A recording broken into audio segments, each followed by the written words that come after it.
Actually, dealing with our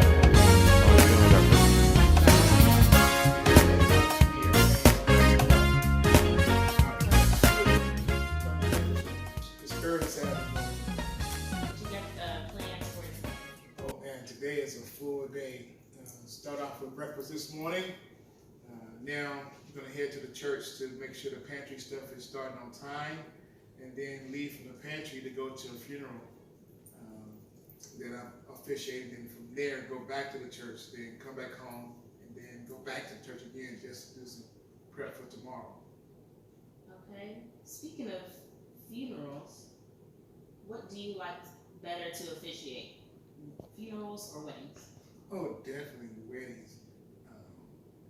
Because the atmosphere of the wedding is exciting and all that. And don't get me wrong, funerals when you sit in a saint home can be an exciting time, but there's an element of losing a loved one. But at a wedding, officiating a wedding, it's a brand new beginning. Two couples coming together, two individuals coming together, two families coming together. It's just an amazing time. And I've kind of started to change that, where I like the couples to face the audience instead of their back to them, and so that kind of invite people into the intimacy of the vows. Okay.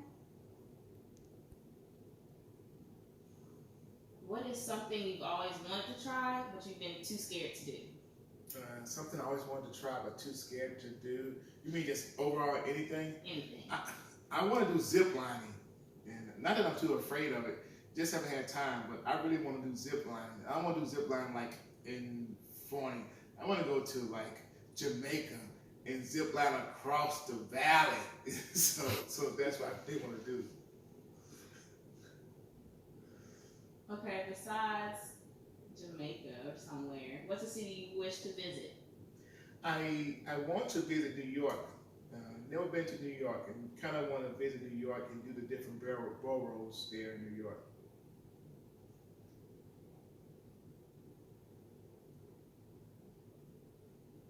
Television shows you binged on recently. Television shows that I've binged recently. Y'all gonna laugh at this, but the last show we just binged was Flash. Me and my wife, we binge watched Flash, so we had to catch up on Flash. I'm trying to get FBI next. What's your guilty pleasure? Oh, my guilty pleasure is Debbie snack cakes.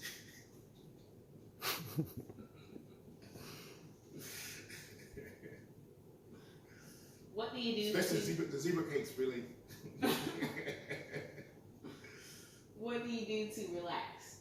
What do I do to relax? That has kind of changed lately. I used to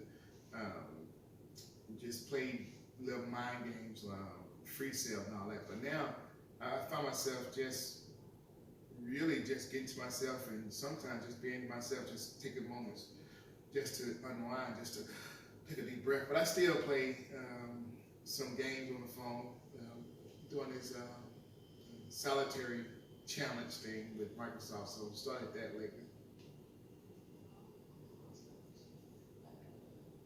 What is a bad habit that you'll have to break once COVID is officially over?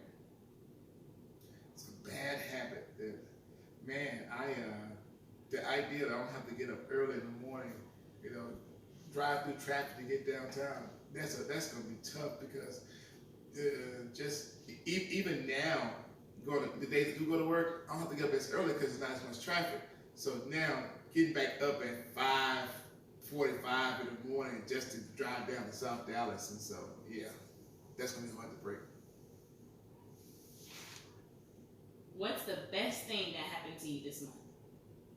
What's the best thing that happened to me this month? Man, that's a deep question, because just waking up every day is a great thing. I know that's something that we all say, but the best thing that happened to me this month,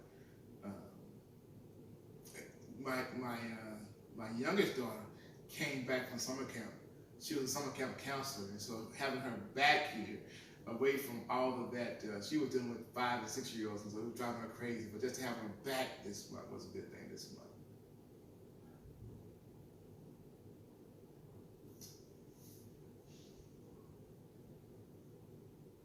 If you could teach one subject in school, what would it be? Ooh, that's easy. If this is the nerd of me, if I could teach one subject, if it was to teach at a junior high school level, it would be history. It was bar none, hands down, it would be history.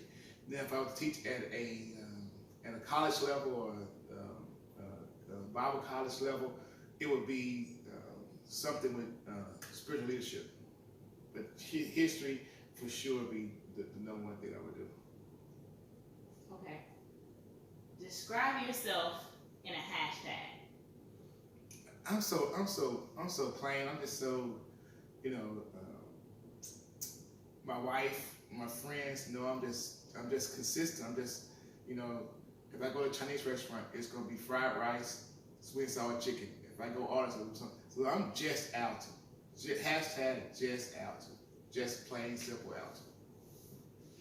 No extra stuff. Just Alton.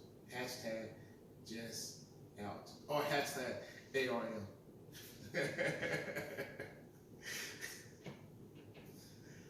Okay. Knowing where you are today, would you yourself change anything in your life? Man, knowing myself today, I would be afraid to change anything because there are so many good things about my life. If I change one thing, it could take those things away. And so probably wouldn't change anything because all the good and all the bad has made me who I am. So I wouldn't change anything. Not that my life is perfect, got a lot of valleys, but I wouldn't trade those valleys for the peaks that I have. So, my kids, they drive me crazy, but I wouldn't change the 3 kids I have. So yeah, just wouldn't do it. Love to have hit the lotto, last night. Then that's one thing I can change and can keep everything. So let me get back that I hit the lotto last night, the $117 million. I would have changed that. Along the same lines, do you think your wife or your children could choose to hide in the background in ministry, knowing the lifestyle that you lead? Could my wife and children hide in the background in ministry the way that I am? Hopefully, I've done enough with them in life that they wouldn't want to be. But ministry is a choice. And me and Joyce has a conversation that you can't force people into ministry. They have to have a desire to be in ministry. So hopefully they have seen enough in me to want to be in the ministry. Where does one go on a perfect road trip? Oh, we've had some great. Used to love to drive. The perfect road trip would be driving to the East Coast. The West Coast, not so much, but driving. We've driven that way. I would say if we could drive to Florida and drive to like Destin, just a different place you see on the way there, or even from here to DC. I know we did that and enjoyed everybody crazy, but there's the sights and sounds, the mountains and the stuff that you can see. So that's what I would say. What are 3 words to describe living in Dallas, Texas? 3 words to describe living in Dallas, Texas. 3 words. I'm going to start off with the obvious one, hot. Next word, cowboys. And just the next thing that we are Texas. And that's more than one word. Texas. Texas. Most important advice you give your grandchildren? Most important advice that I give my grandkids is to know Jesus and to understand who God is in your life. And this one will probably be the last one at this location. Suit or workout clothes?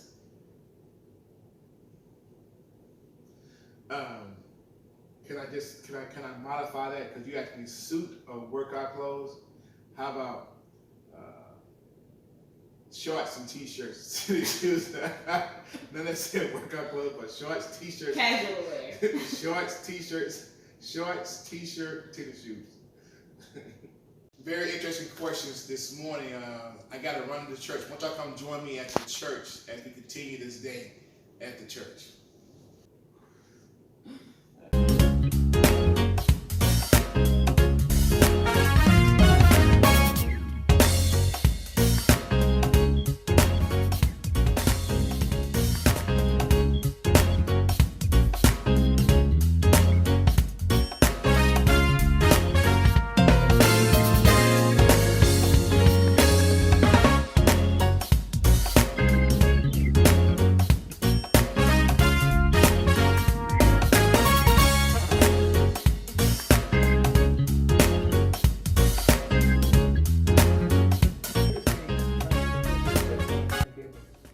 We get so caught into the pandemic that we forget that life still goes on. Outside of the pandemic, there's husband and wives and children, husband and children, business and work and all that. So we get so focused on the pandemic, we forget to preach about life.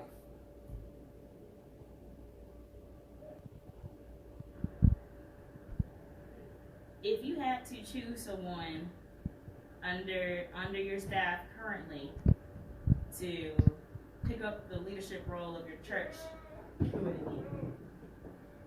It'll be a combination thing. We would have to, I would say run it as co-pastors. And so they'll, probably Smith and Edison to co-pastor together. That's what I would say. What has been your favorite episode on Church for Real? Oh, all the episodes are good. I think the probably the best one was a couple weeks ago when we first got into Black Lives Matters and all that. So we all had heated conversations about that. So I would say that episode. Oh, I'm not too far away. Now we have a podcast for young adults, Confession with Young Adult. Probably the one on there I like the best when Elijah said, "Don't just want to." No, I ain't gonna do it. Just go watch it.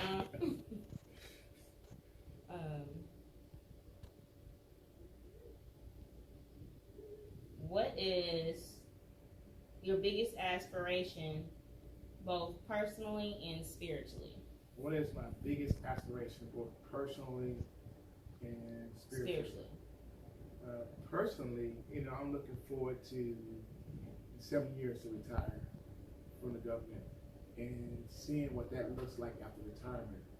Prior to teaching, my wife has been talking about we going to get our doctors together, so maybe doing that. And as far as spiritual, the same thing. Really seeing what it is the next step to enrich not only my life, but the life of the church and the life of those around me. What is some advice that you would give to fellow pastors? Man, I would just say, be true to the scripture. Don't waver because of who around you. Just be true to the scripture. Don't be true to the scripture whether you in it or out of it. Just be true to the words. And I think if you just preach that and let that fall away, don't go with trends. Family of 7, family of 6.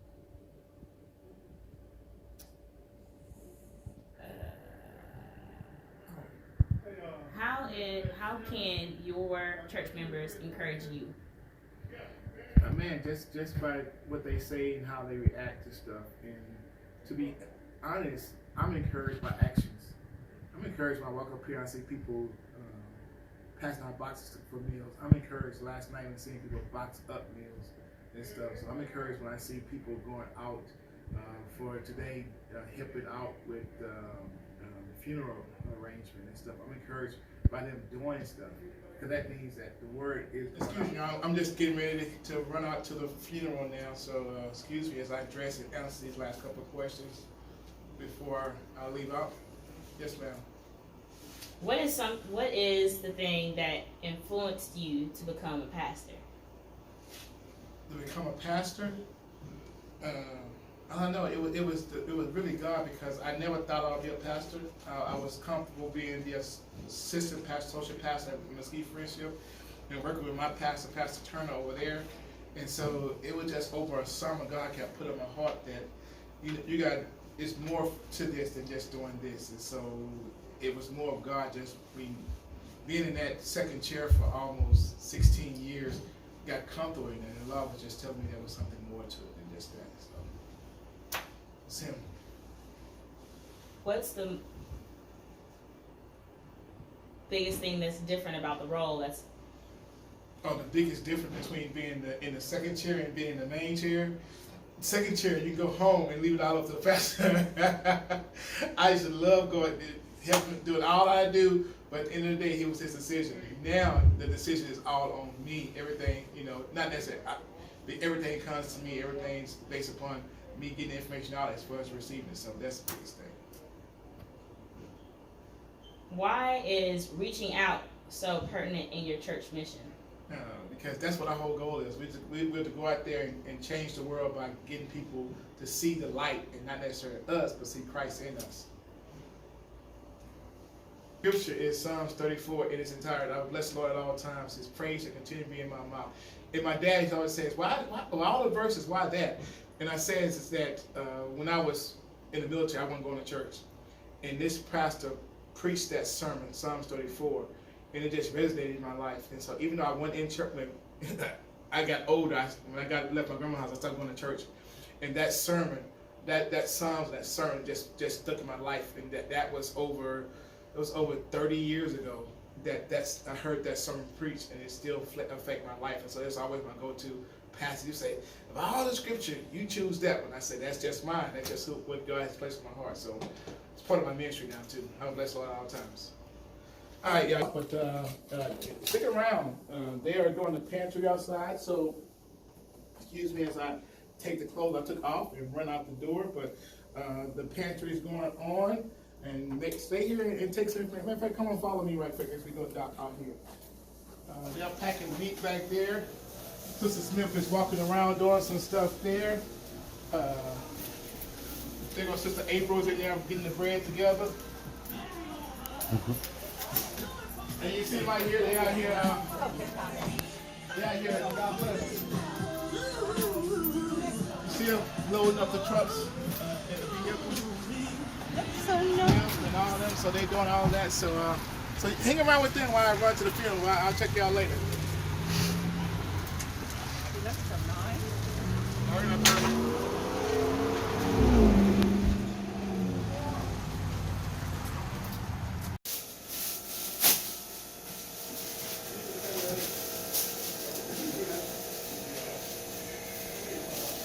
Did he say 8? I didn't hear that. Oh, okay. I thought he heard